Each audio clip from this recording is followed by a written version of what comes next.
Hey friends, are you ready to climb? Are you ready to climb? Because in this episode of Friend Fusion, we're going to talk about what it means to truly climb the ladder of success, family, friendship, motherhood, fatherhood, parenthood. It can be so difficult sometimes because the ladder, we can get a little heavy and that thing can get a little rocky. But it's all about the people that you're connected to. It's all about the instruction and wisdom of God, and it's all about your obedience. Stay tuned for this episode of Friend Fusion because you know what, friend?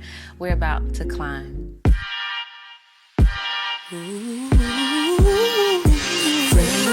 Fusion.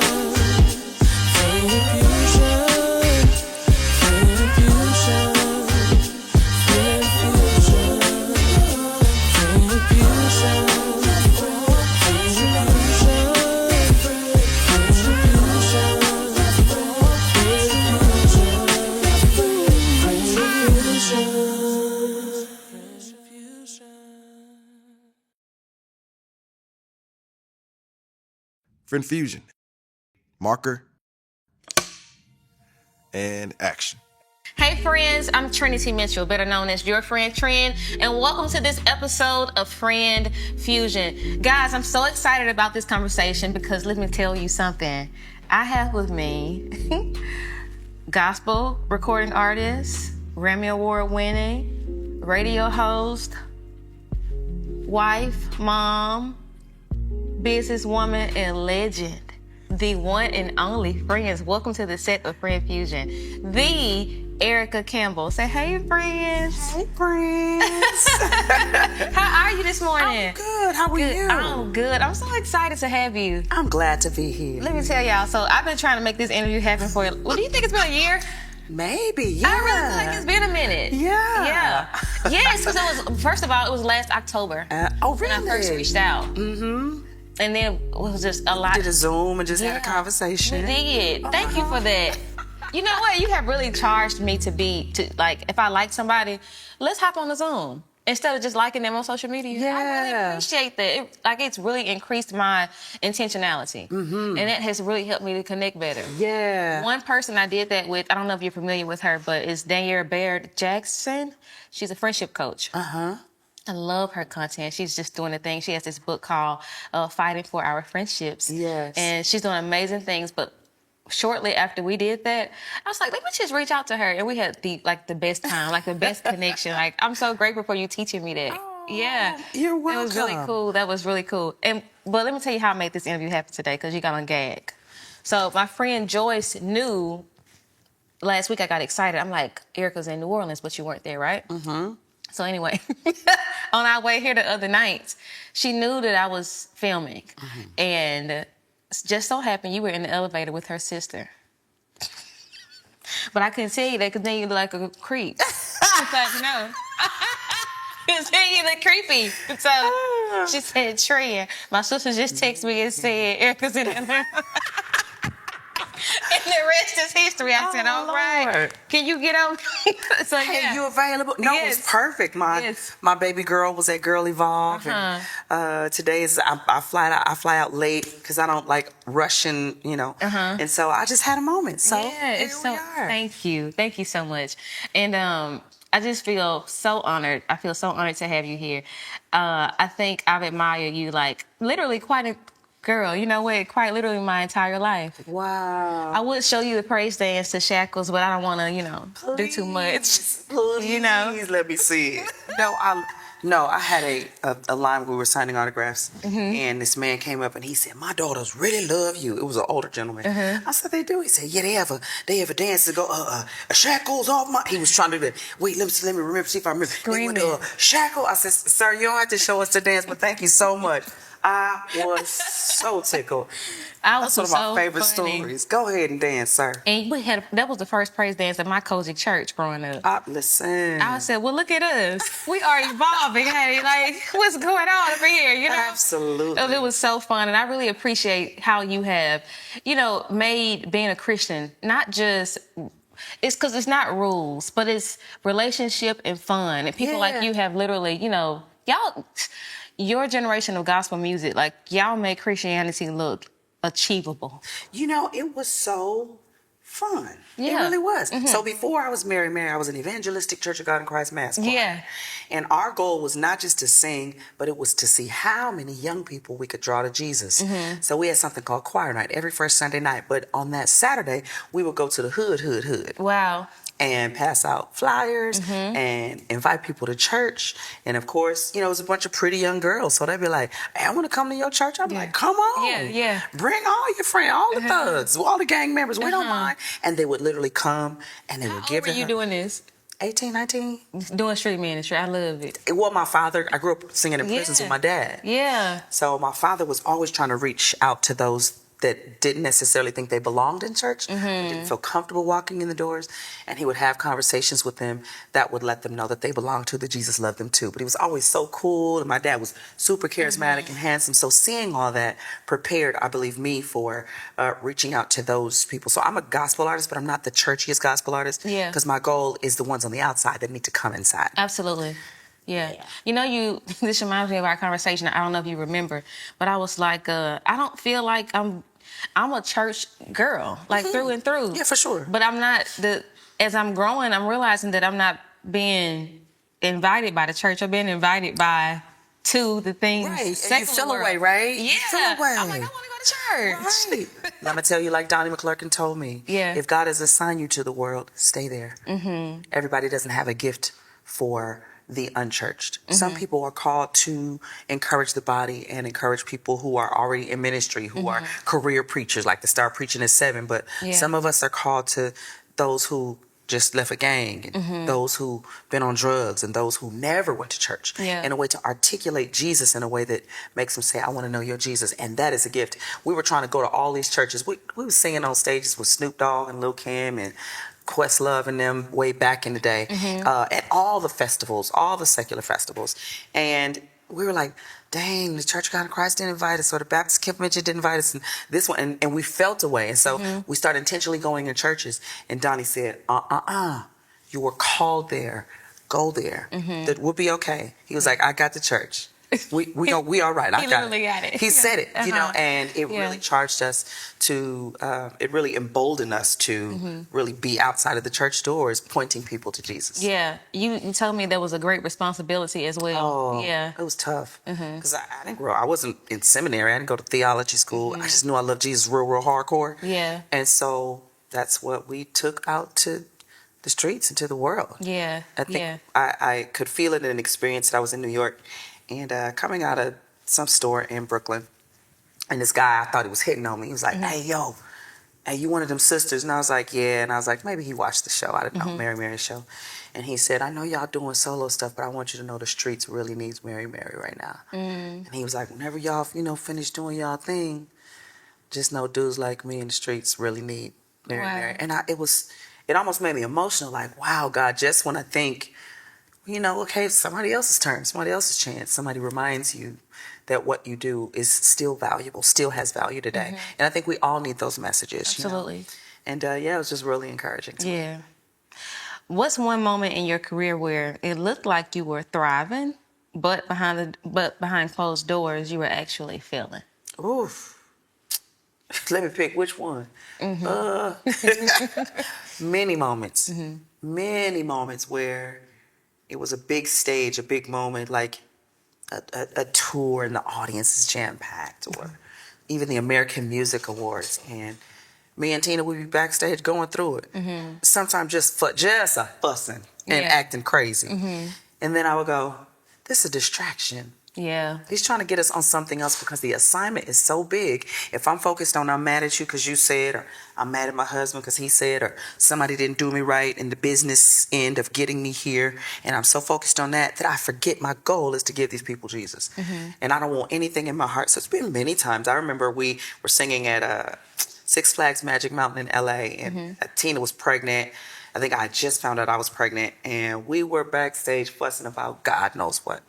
But it was bad. It was really, really bad. And we had to go out and do this concert that we had rehearsed for and prepared for, and got out there, and music did for us what it does for y'all. And right after we sang Can't Give Up Now, we looked at each other and just hugged each other on stage and said, I'm sorry. No. And we've had many moments like that. And I'm just really grateful that I had all that with my sister. Actually, to even be an example of what sisters go through and how you can live out. And you actually can work with family. Yeah. It ain't easy, but you actually can.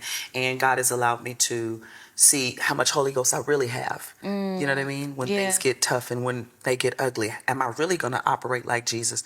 Or am I going to get in my flesh and say too much and do too much, or even cancel something because I'm just too mad and too overwhelmed and I can't manage my emotions?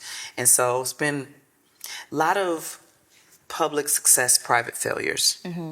And I've told myself consistently, that's something I say, Lord, I do not want to be a public success and private failure. I don't want these people to love me and be encouraged by me and my kids be like, you know what I mean? Yeah. Or don't want to work in ministry, or don't want to go to church, or don't feel like I'm a hypocrite because I don't do the same thing at home.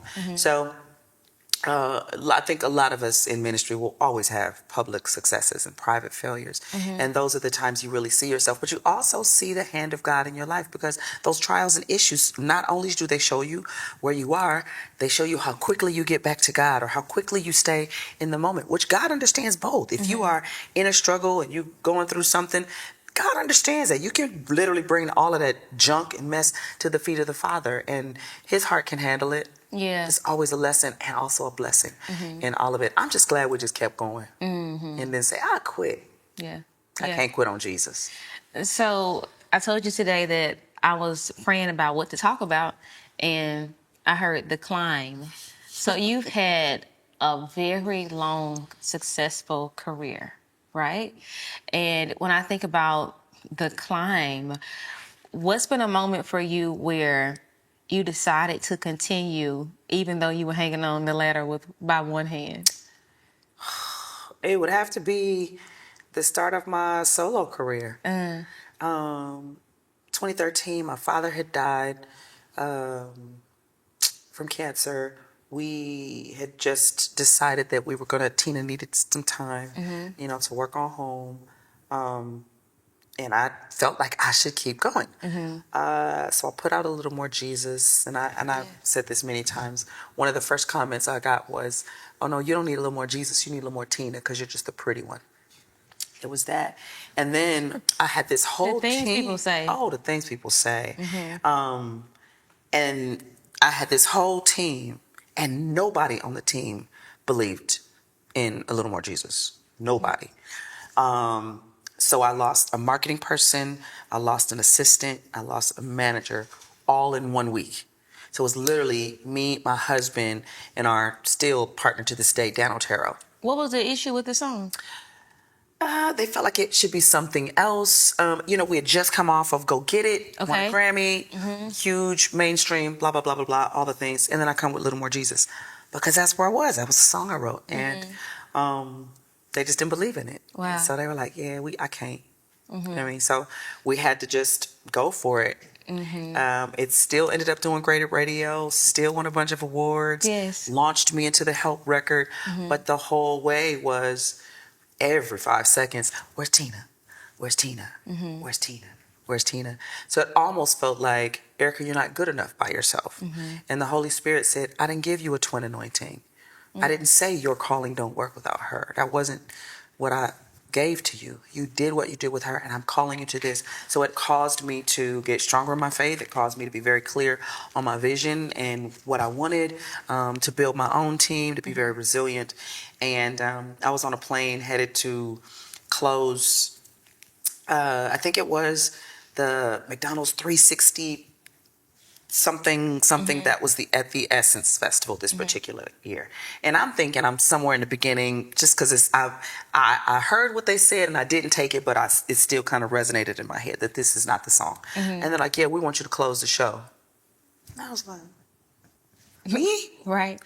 And then it happened again at another award show. We want you to just, I was like, oh, okay, Lord. And he said, I didn't forget you, Erica. Yeah.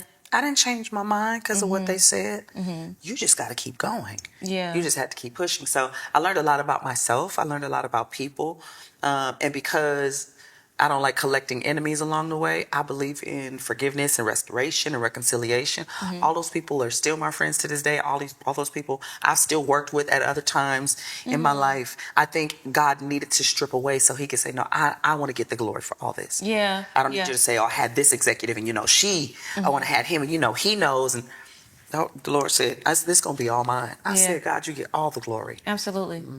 I walked through a season like that recently where, I think since I've really been taken off on social media, like within the last 2 years, and I walked through a season like that because I thought that because of some of the people I knew and some of the platforms I've been connected to, that I don't know, I just somewhere thought like that was going to be my I don't know, end. I really don't know. It's not that I thought it, but I thought it. Like subconsciously, that's. I'll probably get invited to that. Yeah, eventually, and it didn't go that way. Actually, it went. It's like an explosion. Like, you're not, no. Close the door, burn the handle off, make sure she don't get in here. And it's so funny because when I spoke to you on our Zoom that day, you were reaffirming me, not even knowing that I was walking through that. Wow. You actually, that call that we set up was actually in the middle of me trying to figure out, should I even continue to do this? Wow. Quite literally. You're so good at it. Yeah. You're so good at it. But I had gotten to a place where in my climb, I just didn't like, it wasn't that they were my enemies, but I didn't like offending people with my growth. Oof. It felt offensive. Survivor's remorse. Not knowing how to walk in the blessing. That's what it is. Not knowing how to testify because somebody can't handle it. So I just decided I'm going to give God glory and he's going to take care of their heart. But ain't no way I'm going to not talk about the goodness of God, not talk about the favor and the doors that have been opened and the awards that I've won. That's not bragging. Yes. I'm a little girl from Inglewood, California. I didn't have no connections. I was just singing at my Kojic church. Yeah. And God decided to do this. You know what I mean? Yeah. God challenged me to start taking my own meetings and making my own phone calls. You know what I mean? After I was with agent and agency after agency that would charge you $5,000 to $10,000 a month to get you nothing warmed over twice. And so I said, I think people will answer my calls. So I just started making some of my own phone calls. And things begin to change and shift. And sometimes the places we think the blessing is going to come from, it ain't that. Yeah. It ain't that. And that is okay. So I still have people like, who do you open doors for? I was like, I don't open doors. God opened doors. Yeah. Now, if I happen to meet you and I want you to do that, still ain't me. God opened that door. Yeah. And when you give God the credit instead of people, you look at him as the source and not the people. So you also don't get mad at the people when they don't do what you think they should. They see me, they know me out here, and they see me out here killing it. And I don't waste my heart and my focus on things like that. I don't waste my heart or my focus on going to check to see who swiped up. I know you watching. That's what you want them to do, right? So why are you making them feel bad for watching? Yeah. Because enemies and friends will watch. Absolutely. It comes with the territory. Absolutely. It's unnecessary to give it energy, and it's unnecessary to put the weight of your next elevation on that person. You know what I mean? That's God's job. Yeah. And when I think about your climb personally, I think one of the most pivotal moments in your career that stuck out to me was the cover with Jason, the white two-piece that everybody thought was a dress. I don't know. Was it a dress? I feel like it was a two-piece. It was a two-piece. Yeah, it was a two-piece. Yeah. And you went through it. I did. That was like, and that was before social media was canceled. You were getting canceled before cancel culture was canceled. For a dress that was down to here. Yeah. And up to here. I think they couldn't believe. It was them curves. You know what? You were one of the first fine women in gospel. I don't believe that. Were you the first? No, because Yolanda was fine. Yolanda fine, CC fine. Yeah. But I think and a bunch of others. Yeah. It was the curves. I just had Zaya, and I finally lost a little bit of the baby weight, and the belly was doing what it was supposed to be doing. That's what I'm saying. Plus the Spanx. You look good to me. You know what I mean? Plus the Spanx. Plus the Spanx. You know what I mean? Yeah. And I felt good. I felt comfortable. Yeah. I sent the picture to my family, to my mom, my husband. They was like, "Oh my God, you look great." That was supposed to be the cover of the album. And when they sent it to the team and said, "Is the picture approved?" We just said yes. So they used it for press. And they used it for the press release that went out. So it went out before the album. And Warren was so upset because it was supposed to be the cover. But it ended up being a really great launching pad. My publicist was like, I know you don't like it, but we've also got Access Hollywood, TMZ, the it was all the shows. It was all the shows. Yeah, and it allowed me to talk about Christianity and sexuality. It allowed me to talk about being comfortable in my own skin. It allowed me to talk about how women are sometimes vilified and demonized, especially if they have a cute shape, because they automatically think you're nasty and attractive. They automatically, get scared that you want their man. Child. I want the Warren Campbell. That's it. But there are lots of conversations a lot of women have gone through in the church just because they're beautiful and spent a lot of time. Let me dumb it down so they won't think, if I serve the King of Kings and the Lord of Lords and he put me in this package, how dare I minimize it because you may not feel comfortable. Now, your goal should never to be to offend, right? And it should never be the tightest dress. And I never was anybody's pulpit with that dress. I didn't perform in that dress. It was just a picture. And CeCe Winans called and said, that dress is beautiful. Where can I get it? Mama Shirley said, you look great. Right. Where can I get that dress? I said, Mama Shirley, you can't wear that dress. She said, I can if I want to. I said, you sure can. She can. That was so amazing, though, because what I found... To me, what resonates with me in that story is it seemed to be for the bad, but it worked out for like the best. I think it liberated a lot of women to feel comfortable in their own skin. And here's what I love, what God does, and maybe it's just me. I still to this day don't remember the name of the person who started all the ruckus on at that time. Well, thank Facebook. You. I don't know their name at all. They knew yours. Praise God. That's all that mattered. They knew, and they literally put it in rooms that you had not been in yet. I know. It's amazing. I know. Please. To God be the glory. I know, right? Like just I'm so churchy. Me too. I was just talking had a live last week, and I was talking about how Haman, his plot to kill Mordecai, exactly where he died. Right. In the same place. You really don't have to worry about people trying to do stuff against you. Ooh, the cross you built for me, you gonna hang on, precious. You ain't gotta worry about that kind of stuff. God fights much better than us. I always tell people. He does. I posted something the other day, and somebody was in the comments saying they wanted more outrage, and they wanted more. And I said, man, God fights so much better than us. I'd rather focus on His love and His goodness. Absolutely. I'll discuss if God tells me to, but if not, I'll just keep on living my life. Absolutely, because it's a waste of time. It's a waste of time. Because my uncle said, if somebody is ignorant, you put them in your ignorant box, and you don't expect them to be nothing but ignorant. That's good. Why you keep being surprised when sinners sin, or crooked people are crooked, or liars lie? That's what they do. That's what they do. Yeah, that's so good. The ignorant box. I'm using it. I need that one. What's one thing success gave you that you weren't ready for emotionally? The thing that success gave me that I wasn't ready for emotionally is imposter syndrome. I didn't have that before. I felt confident singing at Evangelistic Church of God in Christ. But as the stages and the places got bigger, I just didn't feel equipped. I would stand on the side of stages and look at other artists or people or speakers and go, okay, maybe I should do more like that. Oh, maybe I should do more like that. And I remember... I think Yolanda was on stage, and I had sang background for her, and me and Tina are up next, and I heard the Holy Spirit say, I gave you everything you need to be everything that you need. It's already inside of you.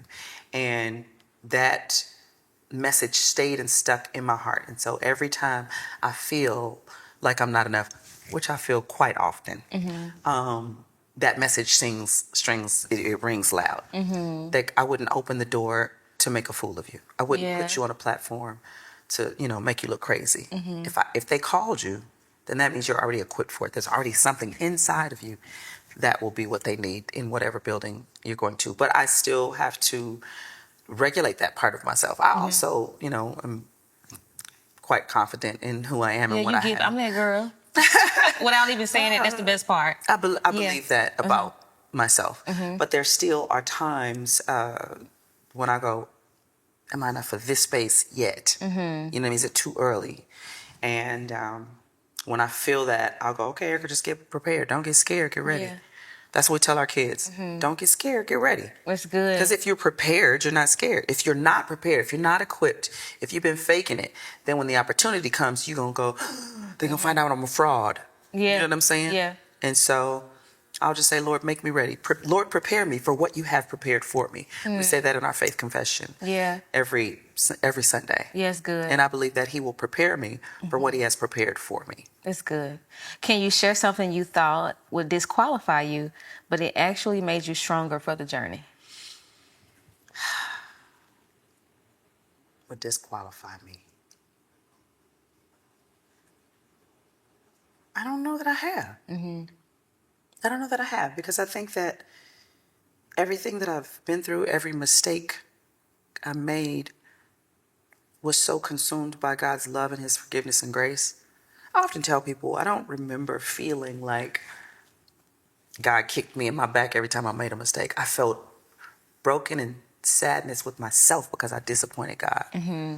I never felt like he threw me away. I feel like every time I came back, he would be like, I don't know, come on, E. Yeah. And so each of those experiences made my walk with him stronger, or made my love for him stronger. Yeah. A lot of times when we would sing Can't Give Up Now, I would say, every time I make the decision to make another step, and God is with me in that step, my faith grows. Yeah. Every time I make another step after a big fumble or a big mess up, my faith grows. Yeah. Because you didn't leave me out here by myself, and you just keep going and going and going. So I don't, there's some things that I wish, didn't have to be, the things with the reality show and all of that. Even though a lot of people loved it, it just makes me cringe a lot. And so I still know that it can be a tool. You still cringe. You went. I know. Listen, while taking phone calls about, we want to do the show again. I got text messages on my phone. Yeah. I'm going, oof. I don't know. I don't know. I think you should.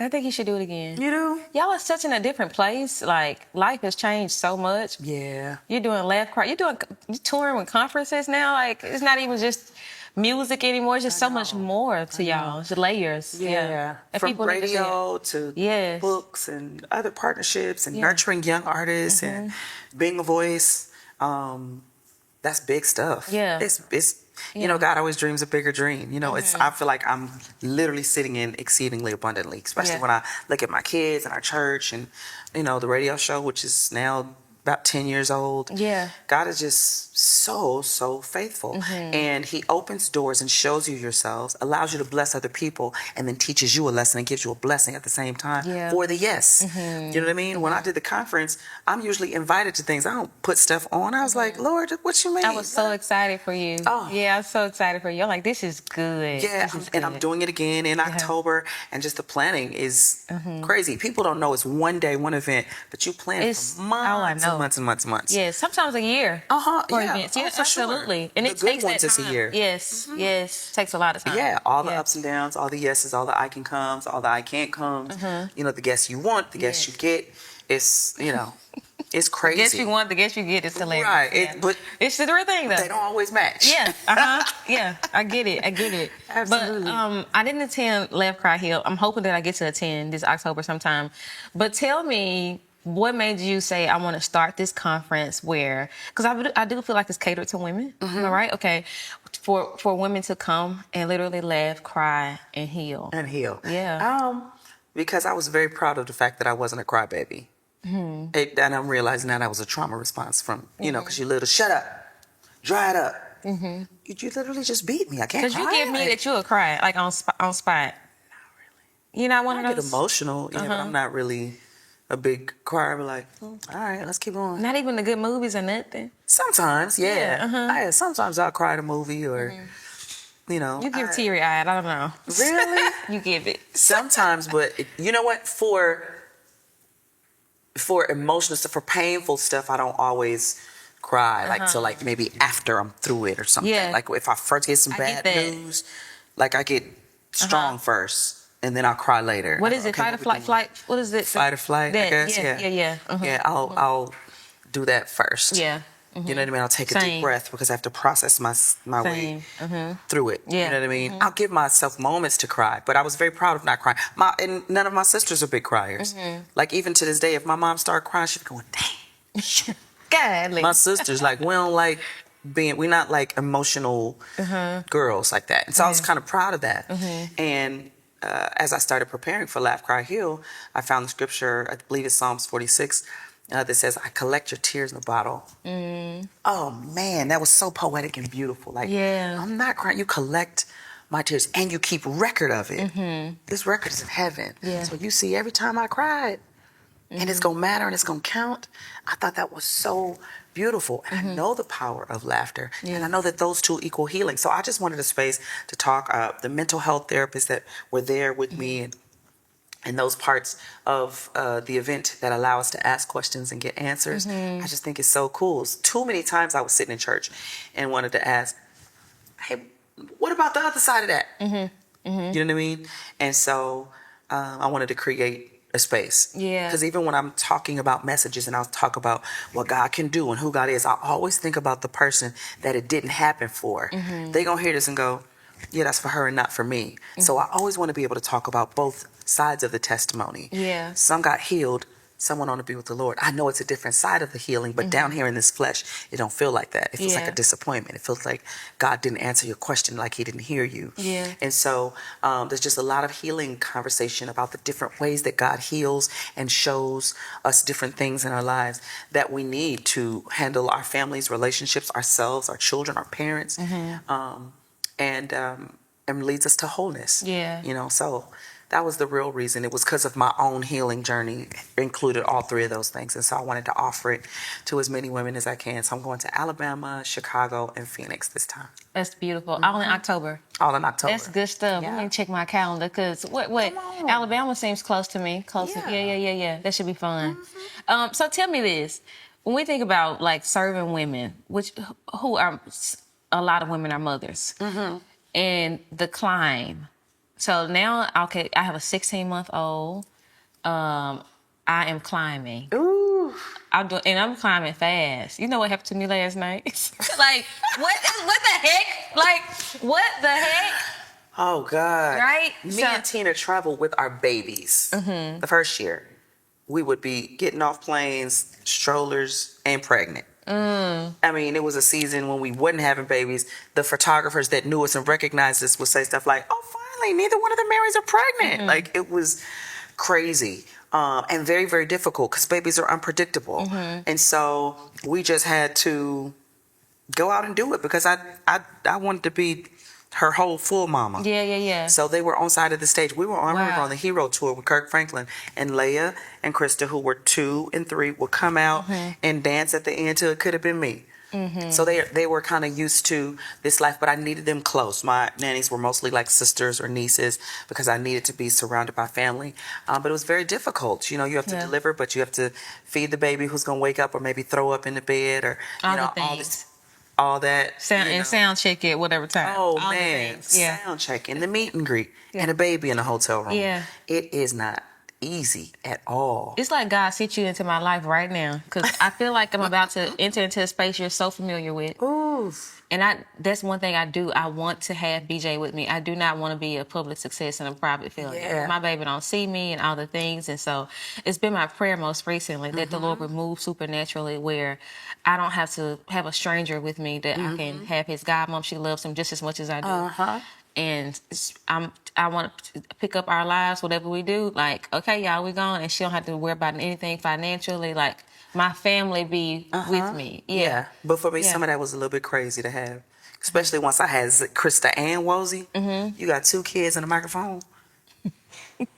Erica, let your mama take care of these babies. Leave them babies at home. Leave them babies at home. So, you know what I mean? Well, part of it was, Control. I can't be better at this. Yes, Control. I can't be better at this and not good at this. So I'm trying to do them simultaneously, and I need to really focus. Like, think about moms in the military. You know what I mean? You have to trust that someone's loving and taking care of your baby. Yeah. Sometimes what you're called to, I always say, God gave me the husband that I need and the children that I need for the ministry and the career that He gave me. Yes, good. Right, and That's so good. they will be okay. The same way, you know, some parents have to leave at 5 a.m, be gone all day, and not get home till 6 because they got to take care of kids. You know, Yeah. I'm blessed and my husband is good, and if I didn't want to work, I wouldn't have to. But I'm called to this, and so I believe my kids are great. I love them. They look crazy, you know, but I know how to go and work and then go home. And when I'm home, I'm a full mama. Yeah. I usually go straight into cleaning up something or cooking something or checking laundry. Love that. You know what I'm saying? Yeah. So learning to relax is something that moms need to do. Giving your space to refresh and recharge is necessary. My mama never went on one vacation. I don't think she ever went to a spa till we sent her when we were grown. Yeah. That's not always healthy. Yeah. Just because you do all the work, you can do it, but you're not always supposed to. You know what I'm saying? It's too much of a weight when you have people around you that that can help you. Take the help. Don't let your ego make you put a cape on that nobody asked you to put on. That's good. You know, so I'm learning the balance. So I think a lot of people saw me and be like, "Yes, we can travel with our kids." Listen, if you got help, take the help. Take the help. Absolutely. Go do your ministry obligation. I'm doing it right now. Home. Using my help. Yeah, like I'm using my help, but I know where I'm going to, like where I'm journeying, and I'm like, who? Okay, so yeah, I'm gonna do that, but I'm gonna enjoy the season. Yes, absolutely. So they'll get big. Yeah, and it'll change. Yeah. And Well, it's like it's the death of the baby version. And death sounds hard to say, but we go through deaths and births in our lives. Death of this version of you, birth to a new version of you. You And grieve even as with you grow. Like yes, you I grieve get and it. grow. Like with my kids, my husband played a cassette of Krista's voice at 3. It immediately transported me to her being a baby, and it almost made me cry. You know what I mean? While I love her 20-year-old voice, there's something sweet about that little baby version of them. And some people, you're trying to rush the growth. And if you rush the growth, you miss the moments. Get the fullness of this moment and then grow to the next thing. So you can fully embrace this. We're always mourning a past version of myself. I'm literally, if I'm honest, Yeah, please. learning to not mourn the young version of Erica. You know what I mean?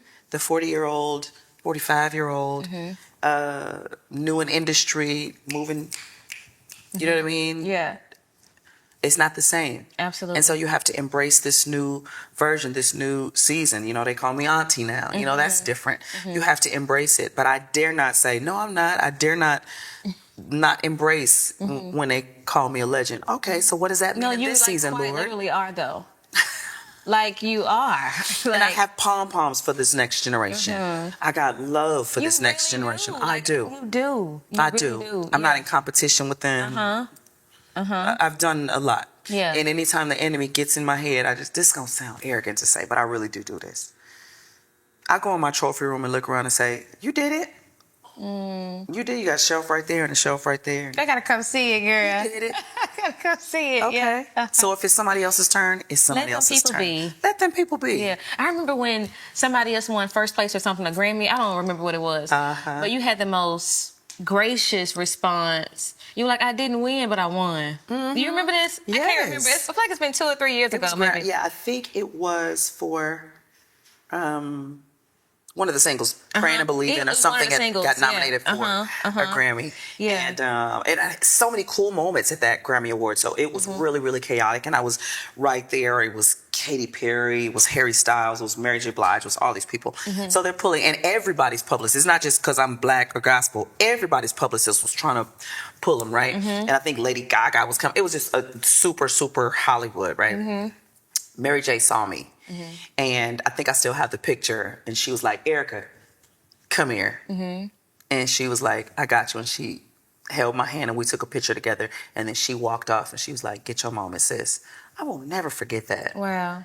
So my moments they always include wins and losses. Same thing happened. Me and Tina were at the American Music Awards singing in tribute to Aretha Franklin. and we were on the carpet, and Cardi B was behind, and you could hear the ruckus and the roar of her coming. And so I know how it goes. They take your picture, but if a bigger star, somebody they deem a bigger star is coming, all the cameras turn that way. Even if you standing there talking to somebody and saying cheese. Wow. Oh, baby, red carpets at the Grammys and the AMAs, you better have tough skin. Wow. They will be talking to you and turn to talk to Justin Timberlake in 2.2 seconds. Or while somebody is talking, you talking, and they're doing this. Wow. Right. So we're doing an interview with ABC. The interview's going great, but I feel the little wrap up because I hear her coming. You hear the roar of the cameras. So she comes and she, does her thing, and we're standing there waiting for another interview. And I turned around and said, "Hey, Cardi." And she said, "Oh my God, I'm so glad y'all are here." And I was like, "Thank you, Lord. Yeah. Thank you for allowing me to be here, to be a representation of you and your peace and your light in this chaos that is a red carpet circus a lot of times." Yeah. And so we have to remember what we're there for. We're there to be a light. My husband tells us, me and Tina and all the artists that we work for all the time, work with all the time, you're there to be a light. You are not in competition with the pop or the R&B or hip hop. You're there they brought you there to let that oil flow from that stage to the audience to bring change into somebody's life. Yeah. And so when you know that, it's a combination of, I didn't win the award, but I met my assignment. I completed my assignment. Absolutely. And so when you know that, wins and losses feel a little different. It still stings when you lose. I like to win. Absolutely. Yeah, for sure. Yeah. But I know my assignment is bigger than the win. Yeah. Yeah. So in talking about the climb, you have a lot of sisters. How many of y'all? 7 girls and Wow. 1 boy. Yeah. My family and is nieces who feel like sisters. So it's more like 9 girls. okay. So it's eight of us. I have 7 brothers. I'm the only girl. Oh, wow. So I feel for your brother. And I'm sure he feels for me. 7 brothers. 7 brothers. Wow, that has to be amazing. And it's so crazy because I came with a boy. I'm a twin to a boy. My brother is Trenton. Yes. Wow, that sounds like a lot of fun, but it's Yeah. yeah. I didn't I have have sat my on some own- wet seats at home. I have a lot of PTSD with bathrooms. Yeah. Oh, God. I'm just not okay. That's I'm why okay. you listen. That's why you need some friends. That's what I'm saying. Some good girlfriends. You see? Yeah. So, but I love them dearly. Like, I'm so blessed. I feel so blessed. But listen, I want to ask you this because I feel like it's a really good question, I think. In the dynamic of being successful and making it and being in a big family, have you ever had the pressure or dealt with the insecurities of others feeling like you're the one? Yeah. How have you navigated that? Just try to love them loud. My father definitely had favorites. It was like every other sister. And I hated it. Because it made them fight for love and time and attention in ways that wasn't fair. But my father endured that. And, for my grandmother, usually it's generational practices that make their way into your family. And it's not like, how can I be mean to this child? It's just what they were taught. And all my sisters who were not the favorite are their fighters. Like, they don't play that. You're not going to overlook me. You know what I mean? Yeah. And I think a lot of parents don't realize they do damage even when they compare. You should do like, see, your sister did. That is so dangerous. It is. You know what I mean? It's so hurtful. And a lot of people And it affects the children's relationship with one another. Absolutely. Yeah. But what I love about my sisters is that we attack that thing. Yeah, I love it so much. We get together and we talk about it. We pray about it. We're honest about it. And before my father left here, I was able to have a conversation and tell him, Daddy, that didn't make me feel good because you made my sister feel bad. It didn't make me feel good because I got a bike and she didn't. You know what I mean? And this is good old stern old black man. Well, I did the best I could. Okay. And I believe he did. I believe he gave what he had. And so I give my parents grace too. You know what I mean? I give them, in their journey, I allow them to be human. And it allows me not to carry so much in my heart. Well, they did, but God was still in the center. And there's no way God said, I can't bless you because your family is this. I can't use you because you went through this as a child. God doesn't disqualify us because of what we've gone through in our childhood and in our life. We do that. That's the enemy's voice that tells you you're not enough. It's the enemy's voice that makes you question things about your your need to be loved, your right to be loved. You know Yeah. what I mean? We're created from love to be loved. That's why God made us. And so that's where the enemy fights the most, in the area of love and family, because before he made a church, he made a family. Family, He yes. said it's not good for this man to be alone. You know, I always tell everybody, God does not want us at church more than he wants us with our families. Listen, He does not. absolutely. Because he made family. He made family. Before he made a church. If I build the sanctuary but my home is raggedy, is Exactly. God pleased? He's very intentional and purposeful. You know? And it's hard to mentor and raise your children. So sometimes people have a million godsons and goddaughters, but their kids don't know them. Listen, I stuck by my mama's side. Yeah. You hear me? Yeah. And she stuck by ours. And to this day, she's my biggest cheerleader. And my father was too. My father was too. You know, old black men didn't go to therapy. He needed it though. You know what I mean? I found out there was abuse. My grandmother was, abused, and there was domestic violence. He saw that. You know what I mean? Family all over the place. He saw that. And a lot of people are even scared to talk about this kind of stuff, especially if your family's still alive. Yeah. And I love them, but we're human and we're flawed, and that's okay. Yeah. Tell me what family was perfect in the Bible. Right. No. Not Adam and Eve kids, not David's one. kids. Yeah, not one. Not one. We're perfect kids. So it's okay if your family is flawed. Just work on it. Yeah. Don't ignore it. Don't spend so much time in the Bible and in church that your kids don't know this Jesus that you're preaching. You're preaching good. I mean, souls saved, healed, and delivered. But not your kids. Yeah. That's your first ministry. That's my first call. Yeah. I got to sing a little more Jesus to them first. Absolutely. You know? Absolutely. What is something you found conviction in as you've grown, that you found yourself, maybe, say, for instance, like I'm doing laugh, cry, heal, but I'm not having laugh, crying, and healing with my sisters that I need to have conversations with. Yes. What area have you found yourself convicted in? Like, I need to do this at home. I can't just sing about it. I can't just teach about it, but I got to like bring this to the house. Yeah. Yeah. And being a good friend. So I have a bunch of girlfriends that grew up with me since I was little. We went to church together. We call each other the G's. We love each other, but we're so busy. Yeah. And so we have to fight for time with one another. And so that's where, like, we text literally every single day. I could wake up to 46 text messages and it'd be just from the G's, easy. But we also pray for one another. Yeah. But we're finally going on vacation together after years of friendship. It's so beautiful. Intentionally being a good friend is important to me. And in this area of people not wanting to be bothered, sometimes we don't text, or we text instead of calling. That's why I love that Zoom with you. There's somebody else who hit me. She was like, I just want to talk to you, just because we've been following each other and commenting for years. She's like, I just want to talk. I was like, let's talk, girl. Yes, yeah. I think that's where I want to make sure that I'm actually reaching people and connecting to the people that are actually connected to me. I had one of my sisters came over and she was like, I'm just not getting enough time with you. And I said, you are absolutely right. And I apologize. And we're going to change that, because every sibling, back to the sibling conversation, every sibling has a different version of your parents, different version. That's they so see a true. different, you know what I'm saying? So my older brother and sister saw a different side of me. My younger siblings see a different side of me. You know what I mean? By the time they were born, we were already Mary and successful. You know what I'm saying? Whereas my older sisters, I was getting her hand-me-downs because we were still good and broke, still shopping at the secondhand store. They have two different stories about, because mama taught us, well, mama taught you something different because of the era that she was in. Mama taught the younger ones different. Still Jesus, but a different version of herself because of where she was. And when you allow your parents that freedom, you take that same into your friendships, into your sibling relationships. You have to have the uncomfortable conversations. And I think where people really get it messed up is in the journey of healing and repairing fractures in relationships and being a good friend is the uncomfortable stage. So after you have your come to Jesus and your conversation about what we're going to do, it still feel a little weird. You know what I mean? After you forgive your husband or your wife, whatever they did, it still feel a little time. weird. Yeah, the love has to be real loud in those seasons because you still, it ain't off for you yet. You apologize, y'all cry, kumbaya, hug kids. Okay.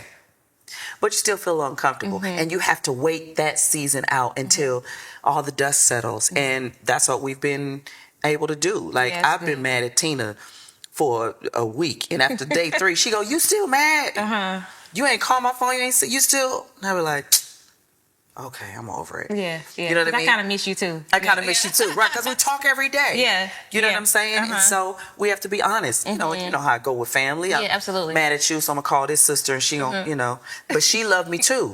So she gonna let you vent, but she gonna say, okay, well, consider this and consider that, and that ain't fair, right? My sisters, we all want to be fair. Yeah. Whether it's Google, Lena, Lisa, Shantae, Malia, Jam, all of us. We all want to be fair. Consider this.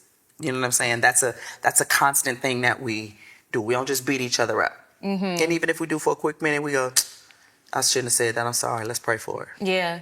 You and Tina and Gugu have the funniest back and forth on social media. Foolishness. First of all, Gugu my friend, girl. We be cackling. We be kicking. You know, girl, I saw Gugu post her man a few weeks back. I said, friend, you better. You better go. I'm so proud We of her. love a dark-skinned man. Listen, that's manly. don't we? Yeah, he's just a man. Chocolate. Oh, man. Absolutely. Girl, yeah, it We just love does it for chocolate me. brothers. I love it. It just makes sense, you know? But anyway, because I'm thinking about Brad and Mitchell, I'm like, Go, girl. You know? Ain't it cute? You know, like, we just love a black man, just chocolate.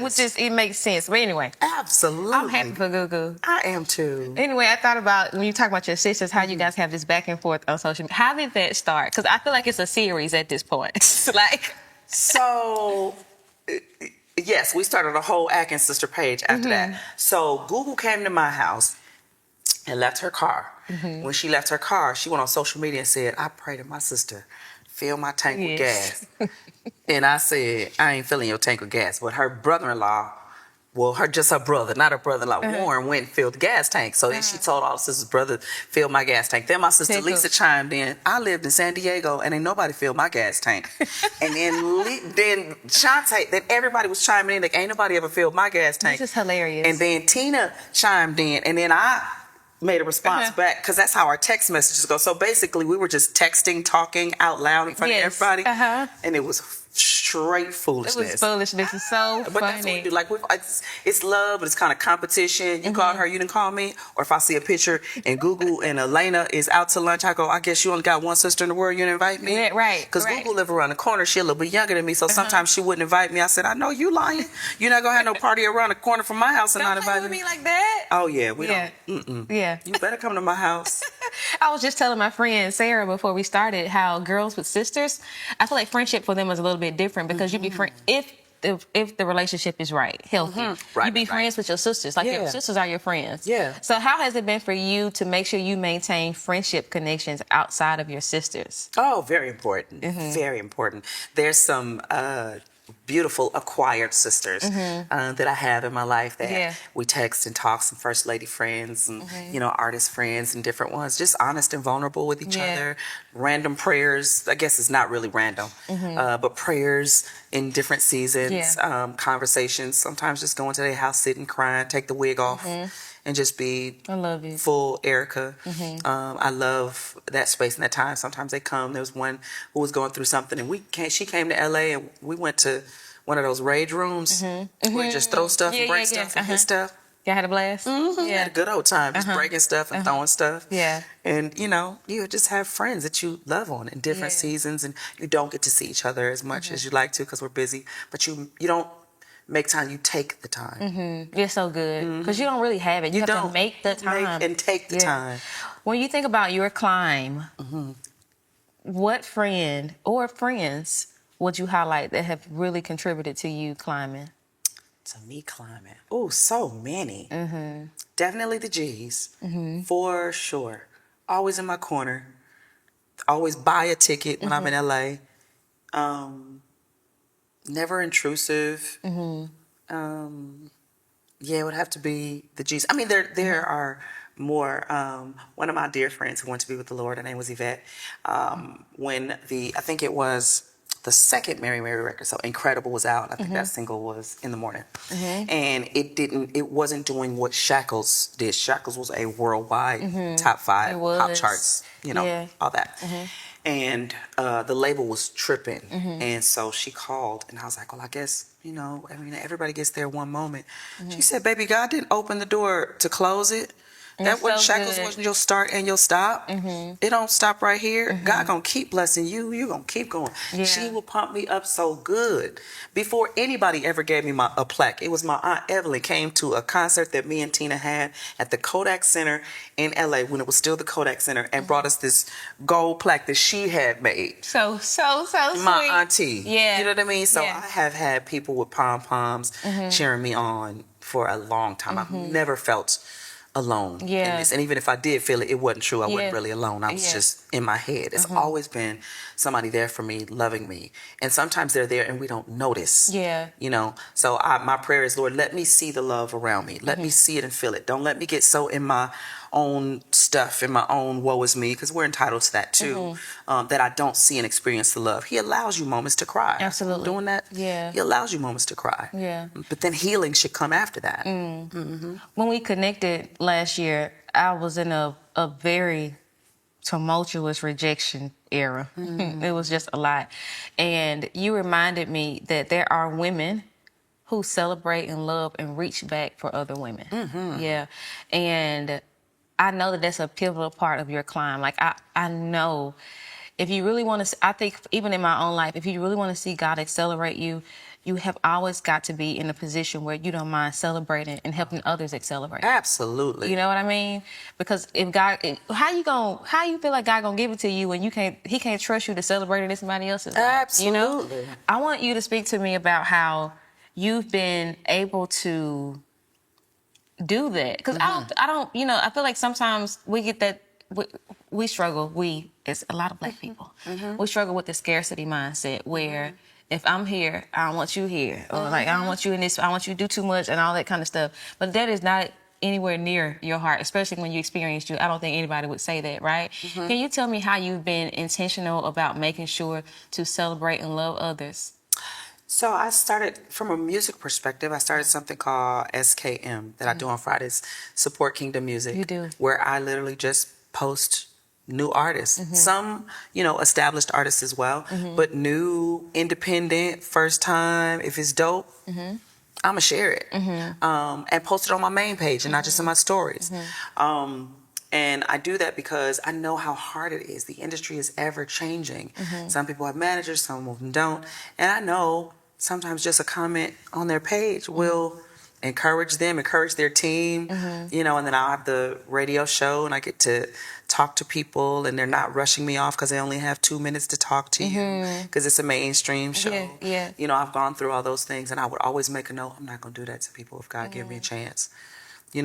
Or if before it was social media, if I would be in interviews, especially we did this a lot when we were overseas because there was like Mary. It wasn't a whole lot of, gospel artists in that space. And we would give them a laundry list of gospel artists. Listen to this one and listen to this one and da-da-da. One of the times I was listing an artist and my manager at the time said, he don't like y'all. And I was like, whoa, what you mean? He was like, oh yeah, he's not quiet about it. He don't like y'all. I was like, I like your song. Well, I don't know. Okay. It's okay. It's cool. I'm not going to return evil for evil. I'm not a Right. match your energy kind of girl. Because if your energy is down there, I'm not going can't down do there. it. I live up here. Absolutely. So I'm going to keep my energy there. I'm going to wish you well. And Yeah. maybe you'll elevate to where I am. Yeah. And if I can, I'm going to keep pulling people up. Yeah, yeah. When I see people and I hear their conversation. I've had conversations in airports, backstage.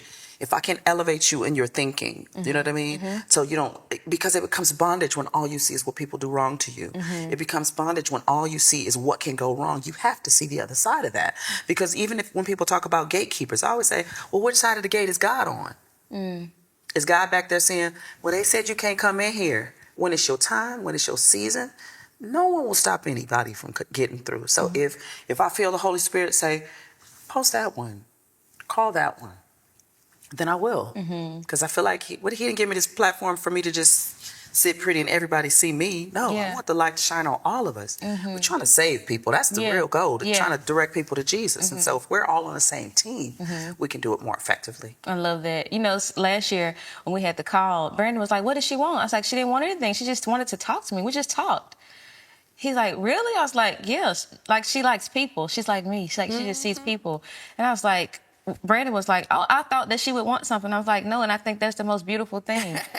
Because you're like, I think as we're evolving, when you talk to people, they want something. Nothing wrong with that. Yes. Don't get me wrong. Yes. But it's very rare that you find people that's like, just talk to you. Mm-hmm. And if you do want something, that's okay. I thought you was going to ask right there. Okay, let's do the show now. I didn't know what it was going to be, but you asked and I said, okay, but you have to be careful when everything has to be a come up. Mm-hmm. You know what I mean? Mm-hmm. Sometimes it's just a connection. Yeah, just connection. Yeah. For them to plant a seed or whatever. Mm-hmm. But you have to make yourself available. Yeah. And some people are so busy waiting on somebody to see me. Mm-hmm. But you don't realize when you walk out that door, they're going to see you. Yeah. You live your life out loud, they're going to see you. Mm-hmm. And God will open the door when it's time. Yeah. And not a moment too soon. I don't want nothing too early. Yeah. I don't want unripe fruit. Mm-hmm. You know what I mean? I don't want to stay. Don't bring it out early because I'm impatient. Cook that thing real good. Yeah. Let yourself be well done before God elevates you and presents you to the world. So my climb, I thank you for this topic and this subject because it's been an interesting climb, sometimes a crazy climb. Sometimes I would go up and then fall a few steps down and lose and gain. But with every loss and every gain, it was a lesson to learn. And so I'm just really, I sit in a place of gratitude right now, like sincerely for what I have and for what I don't have. Even the things that I lost, that means I wasn't supposed to have it. Yeah. So. Well, before we go, it's Spring Fusion. Okay. And we're talking about the climb. Mm-hmm. How did your last friendship breakup contribute to your climb? Friendship breakup. Mm-hmm. I think there's only literally one person that I had to actually tell them, we not friends no more. Mm-hmm. I love you. I wish you all the best in your life and all that you do and achieve. Mm-hmm. But I'm cool. Yeah. Mm-hmm. Your heart ain't, our hearts don't match no more. Mm-hmm. And so I wish you well. And some people ghost and change their number. It's going to sound mean too. But I like my number. I like my phone number and I'm not changing it. I'm going to tell you, don't call me. Okay. I'm not going to run from you. Okay. Mm-hmm. If I don't want to talk, I'm going to say, oh, I'm sorry. I don't have the capacity to give you what you need right now. Mm. I hope you find someone to talk to. It's not me. Mm-hmm. I'm not her. And how did they contribute to your climb? I felt so much stronger.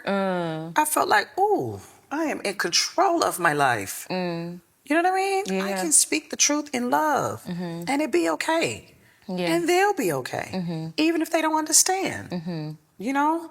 I think a lot of times we just be trying to do stuff that God ain't called us to do. I can care without carrying your weight. I can care without carrying your weight. I can care and pray for you. That's so good. Over there, though. I don't want to carry it. It's not mine. Yeah. You know what I mean? I get it. It's not my circus. Them ain't my monkeys. Get them out of here. It's not I'm not doing this no more with you. Yeah. You got the same problem every time. I tell you, I help you, I tell you, and then you do the same thing again. Okay, I'm not wasting my breath. That's what you want to do. So, all the best. It's like a hole. You keep asking and it keeps falling down the hole. Ask hole. I give you an answer, it falls right down the hole. You don't. Yeah. You ask again. I told you already. Yeah. So. I'm grateful for you, Erica. Thank you so much. Thank you so much for coming to Free Infusion. Absolutely. I know that you did not have to, and I know that you're intentional, and I know that you don't give everybody your time. And I'm so grateful that you thought enough of me to come to Free Infusion. Truly. I'm grateful for you. Thank you so much. Absolutely. Thank you. Friends, I hope you have enjoyed this episode of Free Infusion. I hope what resonates with you mostly in this episode is that your climb is not just you getting there, but it's the people that's connected to you, right? The people who are contributing to you every single day. And even if you feel alone, you're really not alone, because just to be honest, sometimes we get a little heavy and that ladder starts to lean. And if it wasn't for mama, if it wasn't for those sisters, if it wasn't for your cousins, or all the people attached to your life that help you to climb, you would not be able to. So be appreciative, honor people, value people, and you will see your life continue. Celebrate people, celebrate other people, and you will see your life continue to climb in an upward direction. I love you. Whatever you do this week, please, friend. I'll see you back on the next episode of Free Infusion.